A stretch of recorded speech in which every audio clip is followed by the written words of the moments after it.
Sledujete Upgrades for You Talks, 3 tváre zmeny. Upgrades for You s 3 tvárami zmeny aj dnes. Budeme veriť, že sa nám podarí k tej zmene dopatrať.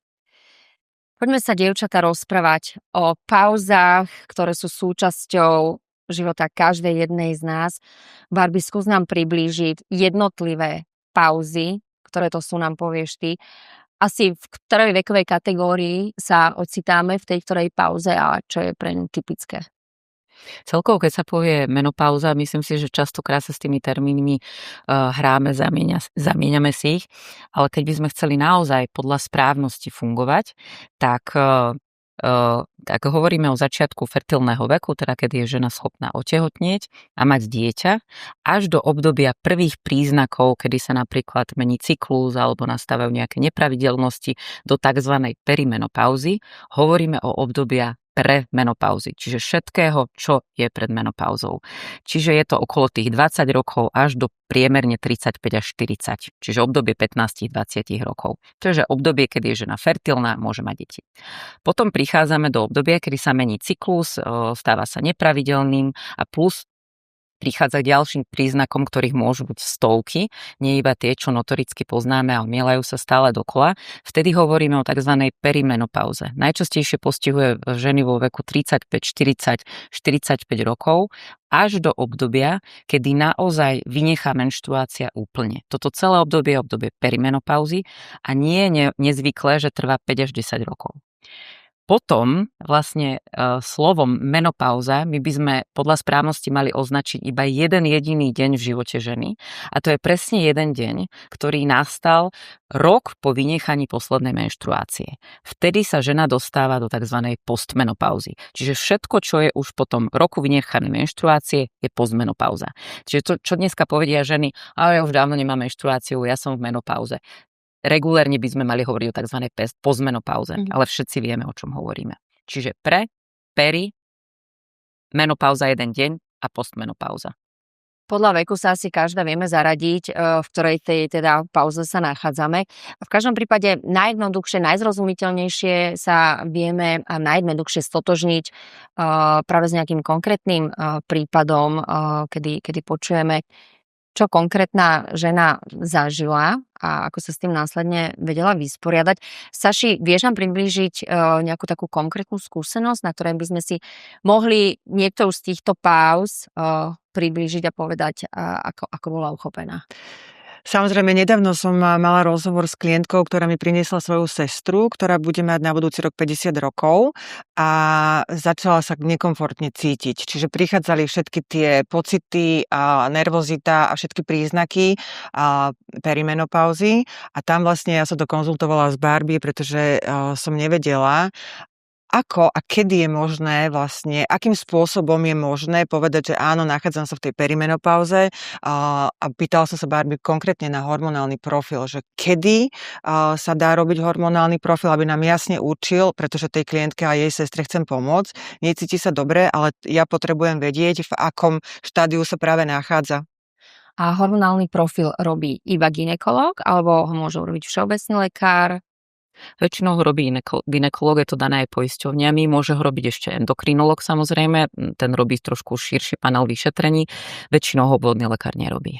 A je to na vyžiadanie tej konkrétnej klientky, alebo by to malo byť možno v istom veku, alebo je to na pravidelnosti, že raz do roka by mala žena si absolvovať takýto odber?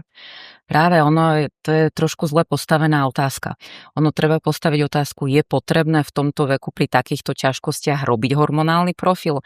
A možno to mnohé ženy rozladí, lebo takisto sme tvory logické, chceme mať nejakú objektívnu, niečo namerané, o čo sa môžeme oprieť, len bohužiaľ obdobie perimenopauzy je obdobie najväčšieho chaosu a najväčšieho kolísania hormónov. Čiže my jeden deň zachytíme estrogen tu, inokedy tu a inokedy zase tu. Čiže ja keď pacientke zoberiem hormonálny profil a je v období perimenopauzy, teraz hovoríme o tých 35, 40, 45 rokov, aj keď ona sa cíti šialene zlé, povedzme má nepravidelnosti cyklu, je unavená, má zvrznuté rameno, priberá do brúška, pričom rovnako cvičí a je, čo stále so Saškou konzultujeme, ja jej zoberiem odber, ale môžem ju zachytiť práve v tom píku, keď je napríklad estrogen v normálnych hladinách, takisto folikulostimulačný hormón. A dám pacientke papier a poviem, OK, vám nič nie, máte úplne normálne hormóny. Takže bežná retorika by potom bola, prosím vás, vydržte, všetko je v poriadku. Takže message z tohto by mal byť, že pri riešení perimenopauzy sa neopierame o hormonálny profil. Môže to byť barlička vo veľmi špecifikovaných prípadoch. Prvého, čo sa ja opieram, je základná symptomatika, aké má žena symptómy, ako sa cíti, aké sú klinické príznaky. A ak mám podozrenie, že tam môže byť aj zmiešané to s nejakou inou diagnózou, skôr by som vyšetrila iné veci, ako napríklad štítnu žľazu, alebo vitamín D, alebo množstvo železa, ktoré tiež môžu participovať na nejakej únave alebo na nejakom takom zlom cítení sa pacientky, ale a priori primárne by som nerobila hormonálny profil. Koniec koncov je to aj vo všeobecných odporúčaniach. Miška, z pohľadu dermatológa je toto téma, ktorú aj ty dokážeš otvoriť, či už z tvojej vlastnej pozície alebo z pozície tej klientky, keď máš stretnutie? Určite áno. Vždy sa pýtam pri vstupnom rozhovore, konzultácii alebo proste vyšetrení aj na gynekologickú anamnézu, na pravidelnosť cyklu, na menarche, to znamená prvý deň menštruácie, pravidelnosť cyklu, dĺžka trvania cyklu a podobne, pôrody, užívanie hormonálnej antikoncepcie alebo nejaké problémy. Takže áno, vždy sa to týka aj mňa. Staši, vráťme sa k tomu príbehu. V akom štádiu je teraz tá klientka, alebo s akým odporúčaním, alebo s akým nejakým verdiktom to skončilo? Je to v procese? Je to v procese, ale keďže jej gynekológ jej povedal, že je to len obdobie, to prejde, tak vlastne message, ktorý jej bol odovzdaný, bol, aby zmenila gynekologa.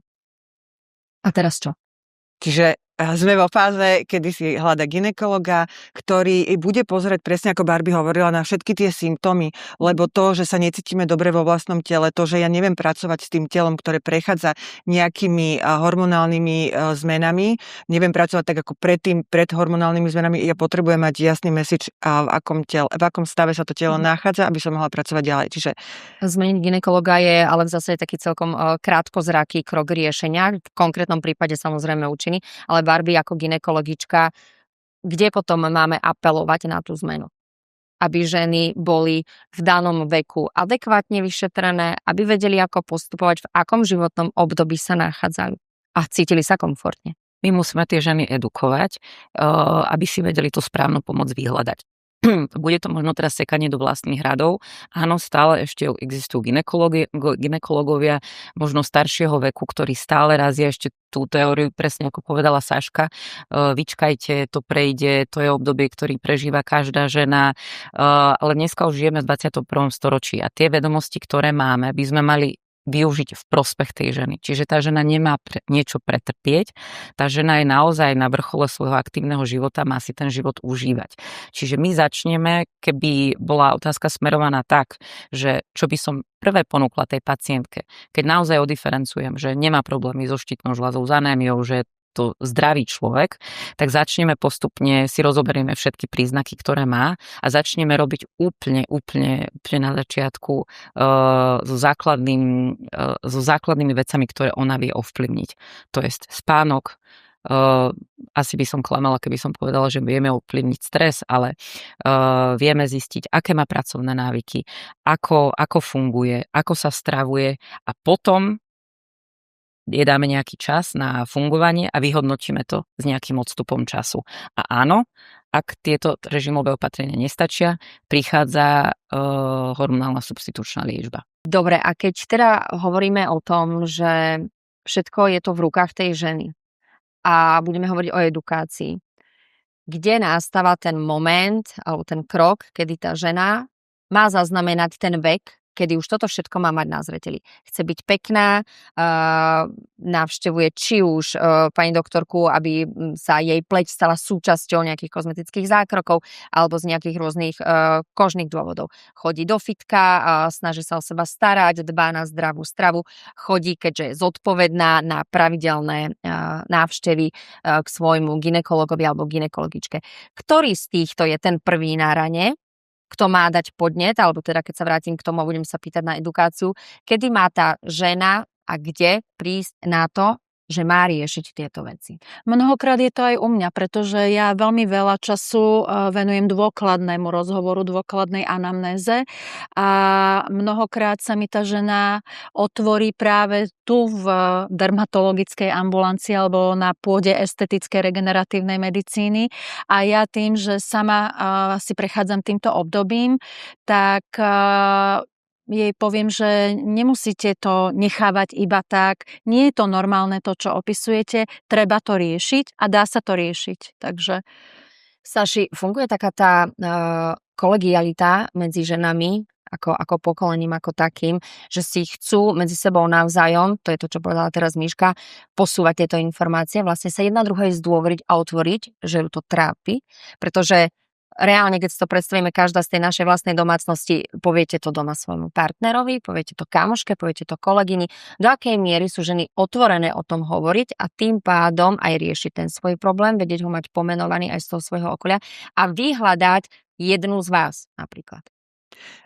Tréner rovná sa 90% psycholog, takže každá moja klientka, myslím si, že to hovorím úplne aj za Mišku, aj za Barbie, tým, že my máme ten dôverný vzťah, pretože mi dali do rúk ich vlastné telo a veria mi, že prídeme k nejakému procesu. Ja potrebujem vedieť o každej ich zmene zdravotného stavu, nálady, čohokoľvek, takže my sa veľmi často rozprávame a pre mňa je dôležité vedieť ten zdravotný stav a áno, ženy sú zdielne a vymeniajú si informácie, keďže sa na mňa obracajú s dôverou a ja už mám dámy okolo seba také, aké mám. Pre mňa je to veľmi dôležité, že pracujeme v takejto trojke, takže ja potom posúvam presne odborníkom, ktorých potrebujú. Presne ako si Saši povedala, každá z vás vie priniesť tú adekvátnu zmenu a vhľad do toho problému, ktorý je na konci dňa jednotný a rovnaký pre každú tú jednu ženu. Barbie, záverom možno na teba otázka ako odborníka, ako gynekologičky. Čo tebe prinesie spolupráca, komunikácia s odborníčkami typu ako je Miška, ako je Saška, aký je ten konečný výsledok, tá žena, ktorá príde na to, že má zadefinované, že v tomto veku prechádza touto pauzou a kam majú teraz smerovať tie jej kroky. Spokojná pacientka. Ona naozaj, tie ženy, keď ich vidíme pred a po, a naozaj sa im dostane tej komplexnej starostlivosti, čiže nejdeme vytrhnutí z kontextu, že niečo mi povedal gynekolog, niečo iné tvrdí trénerka, niečo iné moja kožiarka, ale keď to ide tak ruka v ruke, tak naozaj tá žena povie, že ja som sa našla, ja som nový človek a to je asi najviac. V tom prípade je ideálne, že sme sa tu stretli všetky a každá má čím prispieť, aby sme si na konci dňa mohli povedať upgrades for you.